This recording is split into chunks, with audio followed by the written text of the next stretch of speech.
Day है, तो उस उपलक्ष्य में हम लोग बात कर रहे हैं थ्रोम्बल, खून का थक्का, जो कि अक्सर पैरों के नसों में जम जाता है, जो वेन्स बोलते हैं। तो यूजुअली आर्टरीज में हार्ट के द्वारा खून पंप होता है। क्योंकि हार्ट के द्वारा पंप होता है तो काफ़ी फोर्सफुल रहता है और थक्का होने का चांस उसमें कम होता है। लेकिन वेन्स जो होते हैं, जो पैरों के नसों में या हाथ, उसमें कोई पंप लगा हुआ नहीं होता। वो अपने आप जब आप चलते फिरते हैं, मूवमेंट करते हैं, तो उस समय वो खून, तो किसी भी कारण से अगर मूवमेंट आपका रुक जाता है तो वहाँ पर क्लॉट जम सकता है। क्योंकि हम बताया कि कोई भी सर्जरी हो रहा है, जैसे खासकर ऑर्थोपेडिक सर्जरी, जैसे फ्रैक्चर हो गया, हिप हो रहा है, जिसमें आपका पैर का मूवमेंट रिस्ट्रिक्टेड होगा 1-2 दिन, तो उन लोगों में ये खतरा ज़्यादा होता है। दूसरा, लंबी जगह बैठे हैं तो उसमें भी कई लोगों को पैर में क्लॉट जम सकता है।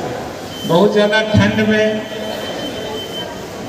जहाँ पर पहाड़ी, अगर क्लॉट जम जाता है तो कई बार वो टूट कर ऊपर की तरफ जाता है, तो लंग्स में चला जाता है, जिससे है। इम्पोर्टेंस यही है कि लोग भी जागरूक हों और जनरल फिजिशियन, जनरल सर्जन भी जागरूक हों। कई बार ऐसा देखा जाता है कि जनरल सर्जरी या जनरल पब्लिक, इवन डॉक्टर्स भी उसके लिए उतने जागरूक नहीं होते और उसको प्रिवेंशन को उतना महत्व नहीं देते।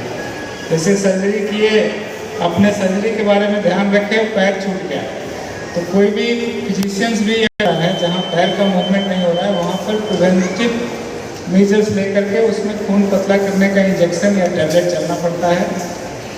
उसी तरह से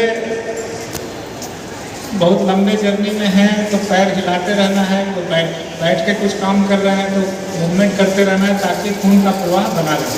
काफ़ी हद तक खून के थक्के जमने से बच सकते हैं। और जब हो जाता है तो उसका लक्षण आता है कि पैर अचानक से काफ़ी फूल जाता है, बहुत टेंस हो जाता है, दर्द हो जाता है। अगर इस तरह का भी सिम्टम आता है तो तुरंत डॉक्टर से मिलना है। बहुत सामान्य जांच से, अल्ट्रासाउंड से पता चल जाता है और फिर कुछ दिनों तक खून पतला करने की दवाइयाँ चलनी पड़ती हैं। तो इस तरह से इसके बारे में जागरूक होकर काफ़ी हद तक इससे बच सकते हैं। Thank you.